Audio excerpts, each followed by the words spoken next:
Ho, ho, ho, and hello. I'm Mark Rees, and welcome to this Christmas special of my curious Ghosts and Folklore podcast, where on each episode I investigate a different, weird, and wonderful subject. And on this episode, I will be telling you a ghost story for Christmas. Yes, I am going to continue that time-honoured tradition, much like M.R. James or Charles Dickens or the BBC in the 1970s. And while I can't compete with the likes of M.R. James or Charles Dickens, I can still try my best to send a shiver down your spine this festive season. And the one advantage I do have over the likes of M.R. James and Charles Dickens, and there are not many of them, but the one advantage I do have is that the ghost story I am about to tell you is a real life story. This story was recalled by witnesses who claim they had paranormal experiences on Christmas Eve. Now, this story takes place in a pub called the Castle Hotel. The Castle Hotel in Neath, a wonderful historic pub bang in the middle of the town. And regardless of the supposed ghosts that are said to be there, I think it's a fascinating place, regardless. It began life in 1695 as a coaching inn, and all of the great and the good people who travelled to Neath would stay at the Castle Hotel. And one of the big names they like to name drop who did go there was the Napoleonic hero, Lord Nelson, who went there with his mistress, Lady Hamilton, en route to Milford Haven. And to commemorate this, a room was named the Nelson Room in his honour. Now, that Nelson Room also played an important role in Wales's national sport, because it was in that room the Welsh Rugby Union were formed in 1881. And for me personally, never mind rugby and Napoleonic heroes, the one that really impresses me is that arguably Wales's finest actor, or as far as I'm concerned, finest actor and fellow Port Talbot man, Richard Burton, also had his room there where he would stay with his on-off wife, Elizabeth Taylor, and that room is also now known as the Burton Room. Now, that's all well and good, but I appreciate you are not listening to this for a history lesson. Rather, you want to hear about the ghosts. And what I'd like to do is to begin by looking at the general apparitions who are said to be haunting this historical pub, and then we will look specifically at those Christmas time ghosts. And I'd also like to give a quick shout out before I get into these tales, because there is a local historian in Neath called Robert King, and I don't know of anyone who has written so extensively about supposed hauntings in one location as Robert. It's incredible, the amount of information, the amount of things he knows about ghosts in Neath. And he was kind enough to meet with me and chat with me as I was researching a book called Paranormal Wales. And the Castle Hotel does feature in that book. But Robert was kind enough to meet with me and to talk to me about some of these stories, to give me some more detail and background into some of them. And what was really fascinating, I thought, is some of his research does go back over the decades now, but he keeps on top of it. And he told me that he had been speaking to members of staff at the hotel recently. So, I mean, this was in 2019 when I spoke to him. So quite recently, he had been speaking to members of staff, and to quote, he said they were still experiencing frights there. And I love that word. People are experiencing frights. So while the dates of some of these accounts might go back years, decades, centuries, people are still apparently experiencing frights in the Castle Hotel in Neath. And once again, a huge thank you to Robert King for all of his help as I researched this venue.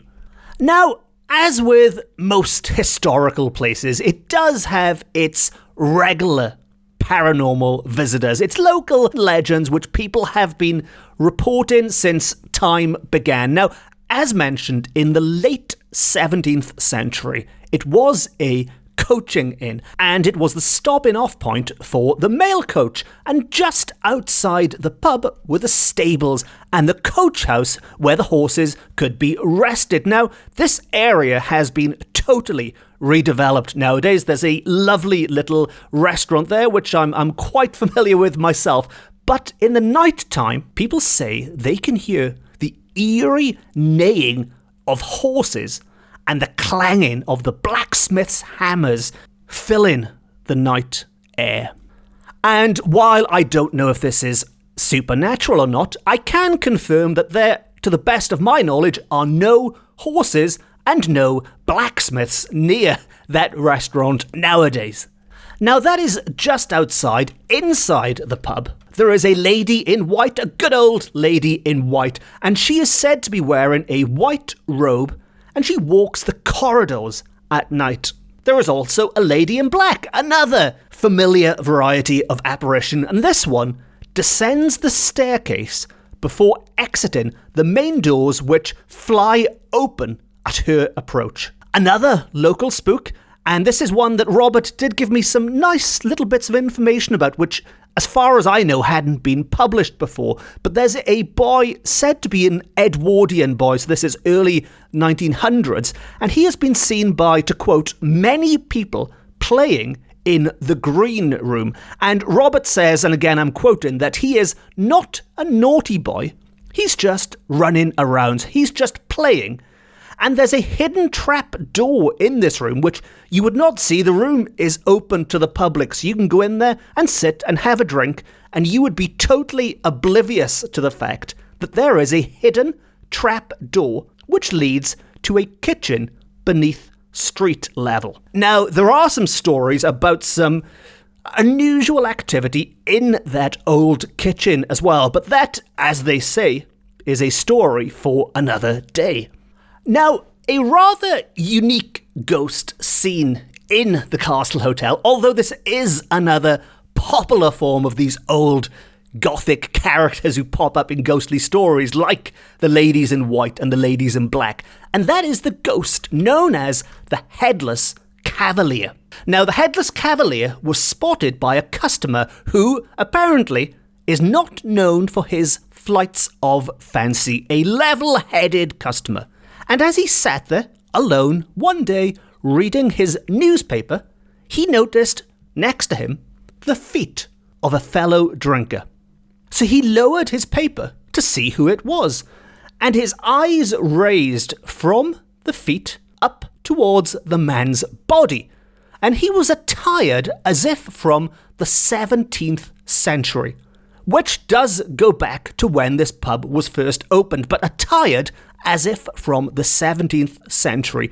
And then he raised his eyes up towards the man's face, and I'm sure you can see where this is going based on the fact that he's called the headless cavalier. But he raised his eyes to the man's face, and there was something missing. You guessed it, his head. And with that, the headless cavalier disappeared. Now, that man was drinking in the bar area downstairs, but if you head upstairs towards the rooms, there are some strange accounts of things happening in the corridors. Now, I have already spoken of the fact that the lady in white and the lady in black have been seen walking these corridors, and these corridors do tie in with the Christmas story I am about to tell you. But people have reported a supernatural chill in the corridors leading to the guest rooms. It just gets icy cold. And there is one room in particular which, in inverted commas, is thought to be the most haunted room in the hotel.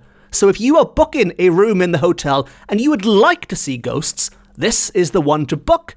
If you would not like to see ghosts, book one of the other rooms. And that room is number 16. Number 16, 1-6 in particular, is thought to be the most haunted room in the hotel, where poltergeist activity has caused members of staff to flee, according to the reports of Robert King. And one theory as to the angry spirit's identity, the one causing this poltergeist activity, is that it's a she, was a chambermaid who fell pregnant. In a way, young chambermaids were not supposed to fall pregnant. It was with a huntsman. It was not with her husband. It was something she should not have been doing. And yet, when she implored him to marry her afterwards, he refused. Now, this was in 1845, apparently, in 1845, in the Victorian age, and by all accounts, having a child out of wedlock was not the done thing. Having a child with some huntsman who was just visiting the hotel was a definite no-no. As a result, this poor chambermaid, this desperate chambermaid with nowhere left to turn, hung herself in the corridor. She was hanging over the stairs, and people say to this day that as you walk down New Street in Neath, alongside one corner of the Castle Hotel, you can see that chambermaid peering from the window which overlooks the street below.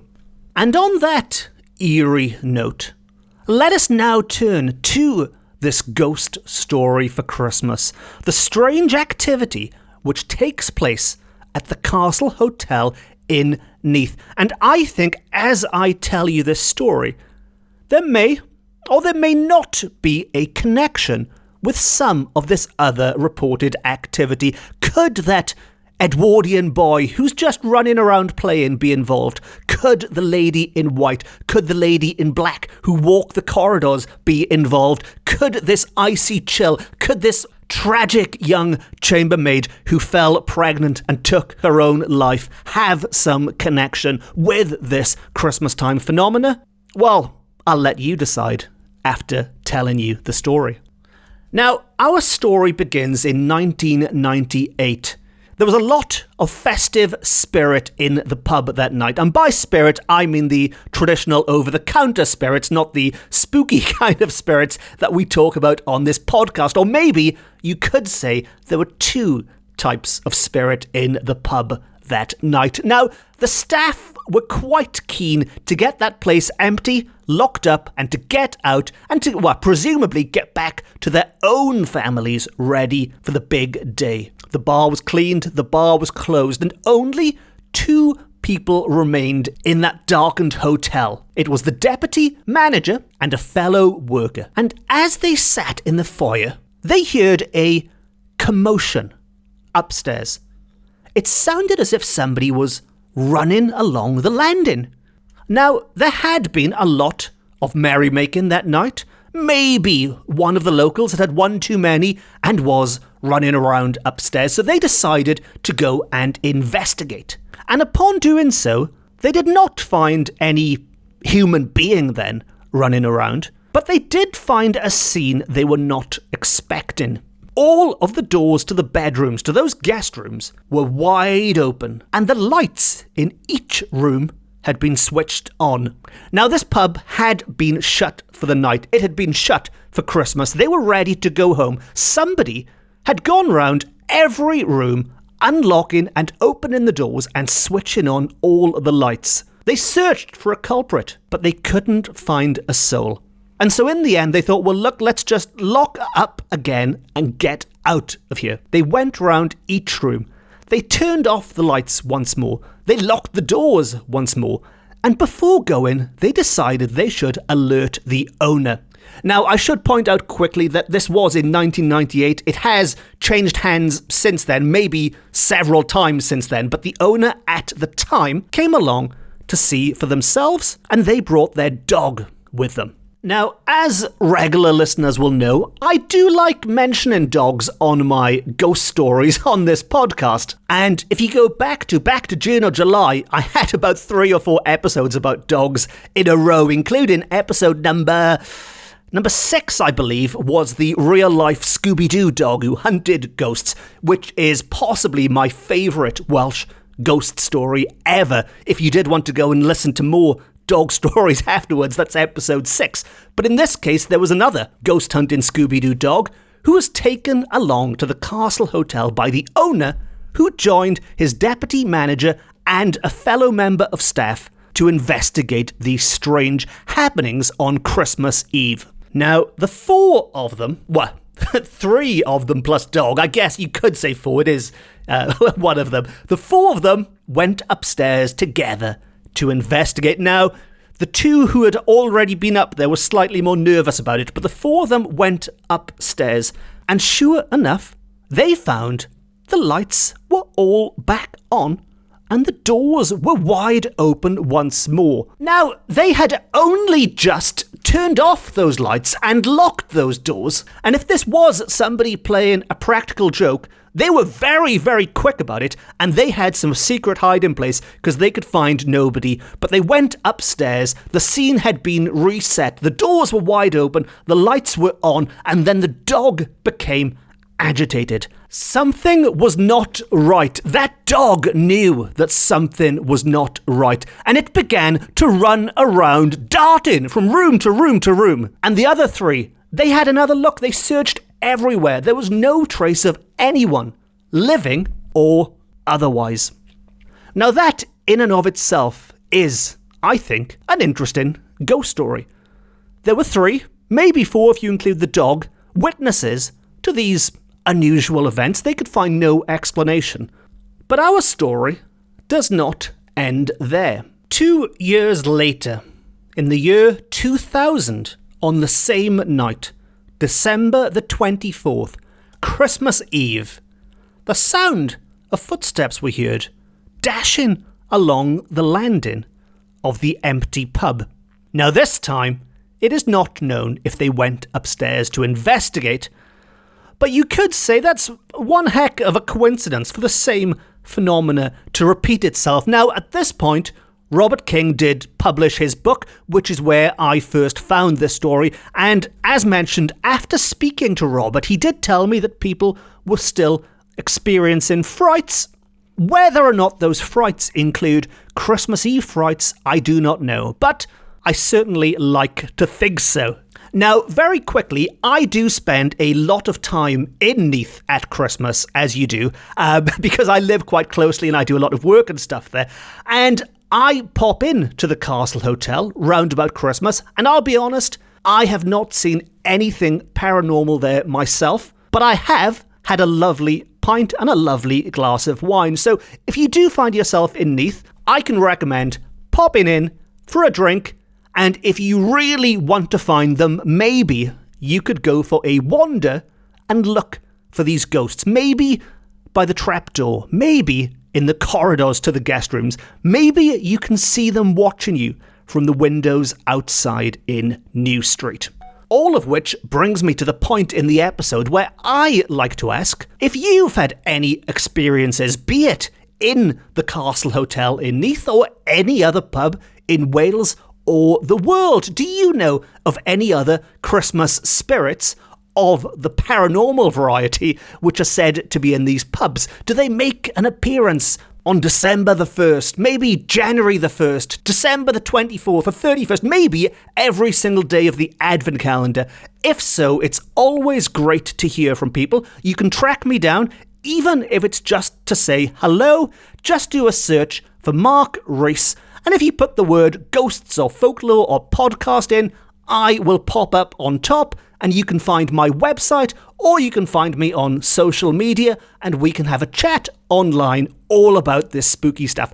And just very quickly, as always, if you have enjoyed this episode, please consider hitting the subscribe button, because that way you will never miss an episode ever. And I've got some more Christmas specials on the way, including one about a magical Christmas tree next week. How many podcasts talk about magical Christmas trees? Just mine. Well, probably. But if you hit subscribe, you will definitely not miss any of them, and you will make me happy. Think of it as a Christmas present to me, because I know if people are subscribing, you are enjoying what you are listening to and you would like to hear more. And if you find yourself at a loss this Christmas Eve with nothing to do, maybe you could pop along to your local and see if they have any unexpected visitors joining them for the occasion. And one quote I find which crops up again and again when I research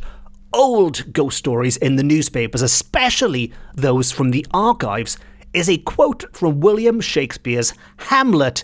And I thought it was quite appropriate that I've already mentioned Richard Burton in this episode. I mention Richard Burton a lot on this podcast because he is one of my heroes. But it is often said by people who don't believe in any of this stuff. They don't believe in ghosts. But when they are forced to recall an experience they cannot explain away otherwise, they often resort to just saying, well, there are more things in heaven and earth, Horatio, than I dreamt of in your philosophy. And with one of Richard Burton's more famous roles being in Hamlet, I thought that would be quite an appropriate quotation to slip in to this episode. And this got me thinking, I've recorded an episode about ghost stories in Wales on Christmas Eve, and I've managed to shoehorn Richard Burton in as well. But did you know that in 1965, Richard Burton published a book? He's not really known for publishing books, he is known for his big Hollywood roles. But he published a book, and that book was called A Christmas Story. Now, it is autobiographical in a way and talks of his childhood growing up just down the road in Tybark in Port Talbot. And I think that would be a lovely way to finish this episode, because not only does he name drop Charles Dickens, arguably the inventor of the greatest Christmas ghost story, he paints a vivid picture of an idealised Christmas in Wales, which never quite happened, and he tipped his hat to his good friend Dylan Thomas, who did the same. Now, Dylan Thomas and his A Child's Christmas in Wales will also be making an appearance on this podcast over Christmas. But to finish this ghost story, I'd like to leave you with the first sentence from that book, that festive book from Richard Burton. And before I do, it just leaves me to say thank you very much for listening. Diolch yn fawr iawn am gwrando. I've been Mark Rees.